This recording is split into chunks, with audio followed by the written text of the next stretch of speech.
Вячеслав Битаров провел рабочую встречу с писателем, публицистом и политическим деятелем Захаром Прилепиным. Он является поклонником таланта нашего земляка Гайто Газданова. И не раз в медийном пространстве звучали его теплые отзывы о творчестве писателя осетинского происхождения. Во Владикавказе по инициативе и финансовой помощи Захара Прилепина состоялось открытие мемориальной доски Гайто Ивановичу. Глава республики отметил и гуманитарную деятельность, которую Захар Прилепин вел на территории Донецкой и Луганской народных республик. В свою очередь Захар Прилепин поблагодарил главу за теплый прием и выразил готовность организовать на территории республики Газдановский мультикультурный фестиваль.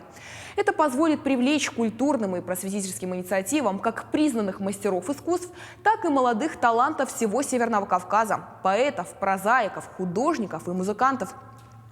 Вячеслав Битаров отметил, что с благодарностью воспринимает эти идеи и всегда рад видеть почетного гостя в Осетии.